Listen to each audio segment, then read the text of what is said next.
It's a bit miserable today, but I'm not miserable at all. I've come to Chelsea. I done a video not so long ago and I visited 4 of Gordon Ramsay's restaurants, and I said I'm not going to go to any more of his restaurants unless I get the opportunity to go to one of his best restaurants. I'm going to the very best. Behind me, restaurant Gordon Ramsay here in Chelsea. Loads of you have asked me to come here. Why is it always raining? This has held 3 Michelin stars from 2001. It opened in 1998, but it's held it since 2001. That takes some serious doing. So fair play to Gordon. Now this is his flagship restaurant, the best one he has got. It does not get any better than this one, apparently. Now I have been to Petrus. I went there with Danny. I don't know if you saw that video. I've got to tell you, I really enjoyed that experience. And I did. I really enjoyed it. I had the set menu there. And for me, for the money, I thought that was incredibly, incredibly good. But it certainly doesn't get better than this. Well, it does. I'm getting drowned. It gets a lot better than this. Loads of you recommended. I know it's not going to be cheap. I know it's going to be expensive. I do need to keep Gordon in his flash cars. So as always, let's give it a go. Come with me. Oh, mind this push bike. Mind this bike. Sorry. First impressions outside here though. Look at this. Absolutely gorgeous. This is stunning. This is a first for the channel. Basically, the restaurant manager has said, look, please don't film out of respect to other diners and to servers here. We'd much rather you didn't film. You're allowed to take pictures of the food, and I think everyone does that when they come into a 3 Michelin star restaurant. But we'd much rather if you did not actually show other faces in here and all the rest. So the easiest way is not to film. I respect that decision. I have absolutely no problem. I don't pay the bills here. You've got to bear that in mind.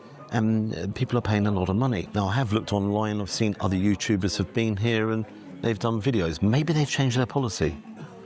Maybe they don't want Gary Eats to film. I don't think that's the case. I think they probably changed their policy. But no issue to me. As I say, no issue whatsoever. I've got the menu. It's very nice, I have got to say. Just very, very quickly, because I said I wouldn't. I'm going to go for their set course menu. I hope you're sitting down. 3 courses, £180. 180. That's probably the reason why they won't let me film in here, because I come out with stupid comments and quirks and all the rest. So bear with us. This is going to be, as I say, a little bit different, and we'll work it out as we go along. Maybe a little bit of a play, something like that. Yeah, we'll see how it goes. Okay. So let me set the scene. I want to start actually. If a restaurant decides that they don't want you to film, you've got to respect that. Whether it's 3 Michelin star restaurant, a cafe, whatever it is, you know, if you're a creator out there, I don't have a problem with it. Don't argue with them. They're paying the bills, they make their own decisions, and, you know, out of respect to the restaurant, and in this case, they said to other customers, if they say no, it's no. Yue came here, he filmed, no problem at all. Gordon, what's wrong with my... There's a lot wrong with my face. I have no problem whatsoever. So we're going to have to set the scene. As you go in, beautiful entrance. I've got to say, stunning. You walk down that entrance, or trip down that entrance, which I did, straight into the restaurant area. You're greeted and you're brought to your table. It's more like your dining room. It's quite, yes, just kind of a square room with quite a few tables dotted around, nice carpet. Gordon, what's this with the music? Come on, answer me. What's this with the music? The music was at a perfect level, really nice music. Wasn't blowing your head off. Then you take a look at the menu. I haven't pinched it. You're all saying, oh, you nicked the menu. I actually asked for a souvenir. Could I have a souvenir? I have a letter as well from Gordon. Come to that a bit later on. So there we have your list of starters and mains. Under starters is quite different in Petrus. They call it raviolo. I'm having ravioli here. lobster, langoustine, salmon, black truffle and Vanjoon. Now that is actually made from the Sauvignon grape. It's a white wine. Do like it. Down to the main courses, I'm going for the Herdwick lamb, which comes with carrots, a turnip, and kosho. Different. Dessert-wise, I'm going to tell you what I'm having for dessert a little bit later on. This is where it gets interesting because I need my black book. I always carry my little black book around with me. Let's pop you just there for a second. Why do I have a little black book? Because I have some naughty names in there. Danny. Greeno, the obvious. Harrison, you're in there. Keep getting me drunk. So Harrison Webb's in there as well. So where do we start with? We started with beautiful, hot and warm mozzarella bites. They were incredibly light, really, really cheesy. You put it in your mouth and honestly, it just melted away. You had some black truffle on top as well. That just created it all. But what got me was how light and really fantastic. Then we moved on, something a bit more robust. The beef tartare. I've got to tell you, not necessarily my favourite. It's got to be super high-end quality beef. This was. This absolutely was. It was top quality, very light, and it came there with some carrot as well. The casing actually got me, and the casing just sort of disintegrated. I did really like that, and I was surprised, because as I say, it's not one of my favourites. What I did love was the beef consommé. I'm telling you, that was incredible. Now, how do I describe it to you? Think of Bovril, then think of a thin Bovril. Then think of a thin Bovril on super steroids. It was absolutely amazing, intense, but what was there, the guy said, this is going to liven up your palate, and it certainly did, because it was quite saucy. Would I have liked a second bowl? Yeah, I would have liked a second bowl, but the law of diminishing returns, I wouldn't want the third bowl. You know, as you have more and more, it'd be too much. And I've got to say, because of that intense beef flavour in there. But what he said, it was going to liven your taste buds up, and certainly it did. What's also in there is aged beef fat. And if you take a look, you can actually see the little bubbles of fat on top. Interesting. Chap on the table next to me, he had 2 bowls of it. So clearly he really wanted to get himself revved up and going. Then came the brioche. Now this was stunning. I'm going to talk about bread for 5 minutes. I'm not.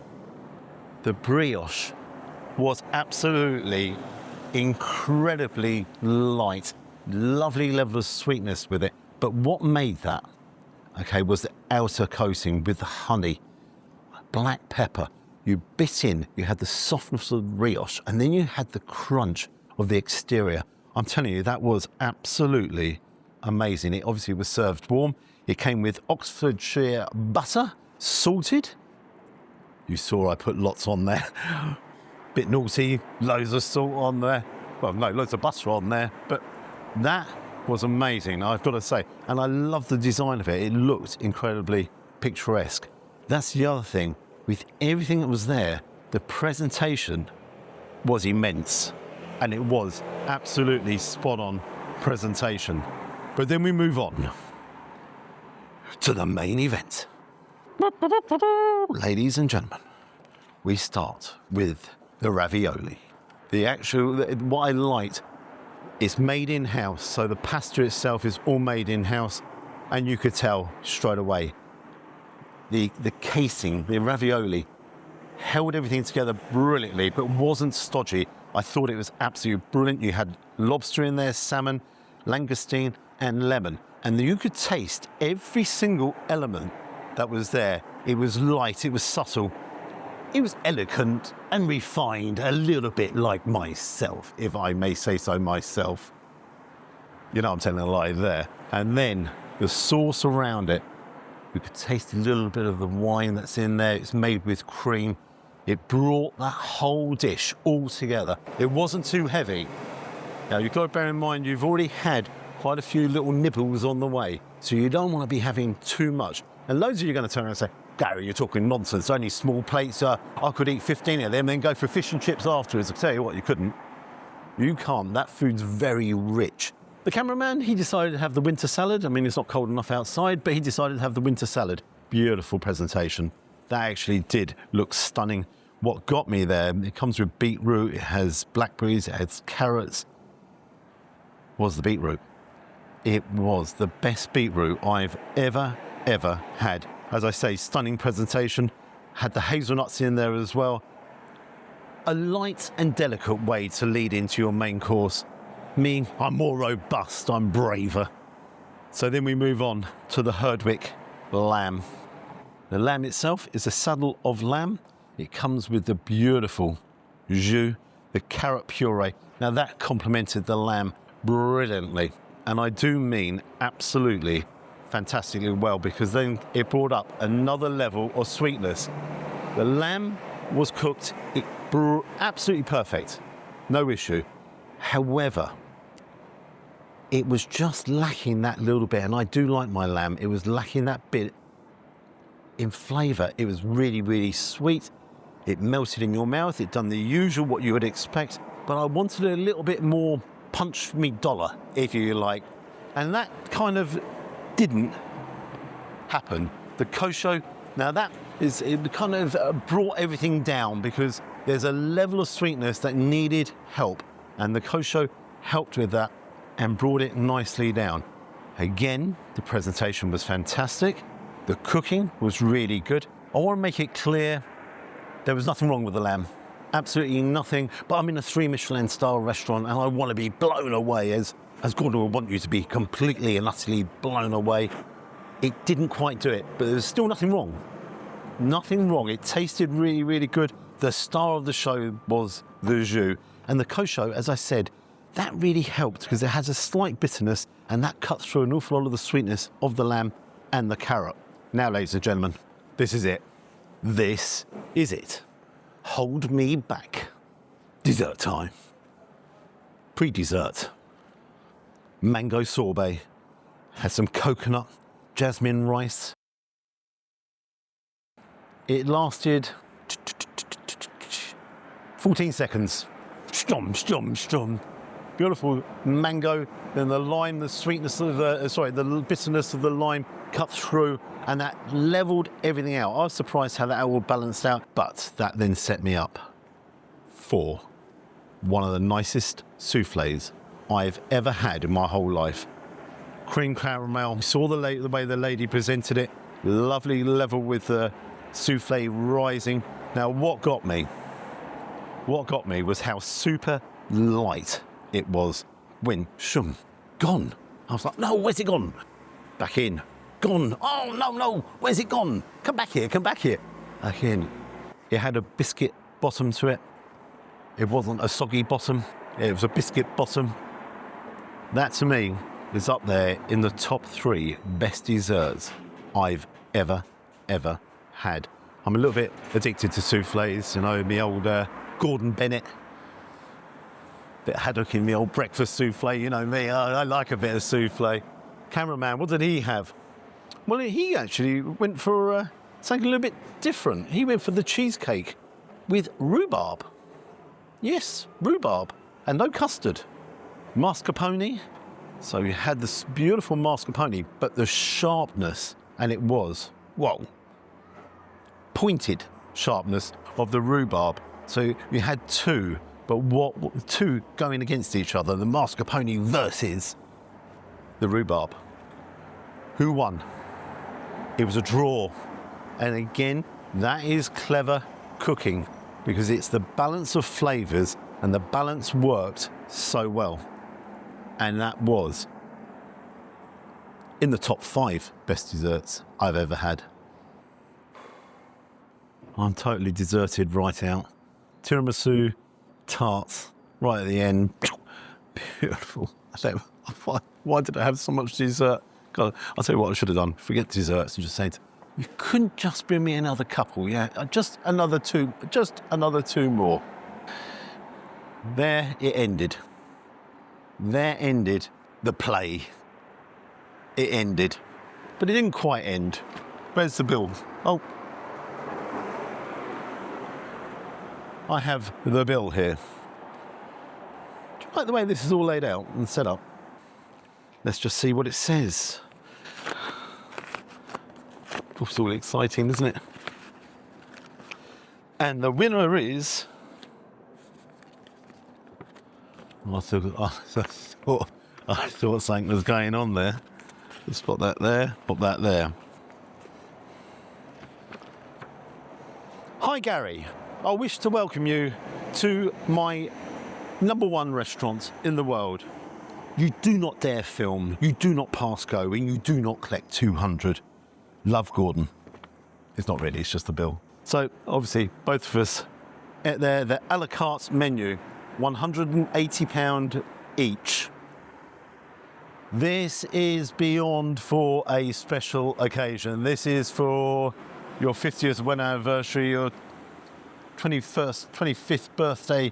This is something that is for beyond a special occasion. He goes and has a sparkling tea company, sparkling tea, white Copenhagen thing at £16. Well done. Well done. Everything in there. You got Gordon's usual 15% optional service charge. No issue with that. If you, in the nicest possible way, if you're going to come in somewhere like here and argue about the service charge, then don't bother coming in here, because what's the point? You know? I spent a total of £441.60 for two of us. But you've got to bear in mind it's not 3 courses. It goes on and on and on. I certainly am full up. I'm deserted up for ever. You know, I don't want any more desserts for quite a while. I'm sugared right up, everything. What was also interesting, the people who were in the restaurant, they all had smiles on their faces. They really enjoyed it. Am I here to criticise Gordon's 3 Michelin-starred restaurant marks I'm going to give it? I'm not giving it a perfect 10 out of 10. I'm not going to give it a perfect 10 out of 10. Petrus, I think, is a little bit better. There we go. Sorry, I thought people were taking my picture there. It's a bit conceited. I'm going to give it a 9 out of 10. I prefer Petrus out of the 2. I find it a little bit more relaxing, a little bit, if you like, going for the set menu there. I really enjoyed it. Don't let me put you off coming here. Please don't let me put you off coming at all. I think it's a wonderful restaurant. I think the cooking is amazing. It's on the expensive side. It's one for a super special occasion.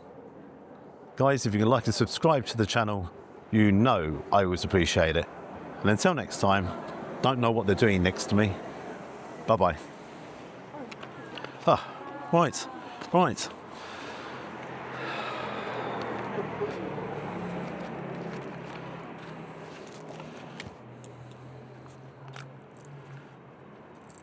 No, I'm not going to put Gordon's name in my little black book. But I am leaving the other 3 in there. And Harrison? I've got a surprise for you. That's it. David Bailey's finished his job over there and taken all the pictures, and I'm going to go this way. Bye-bye. Did enjoy that.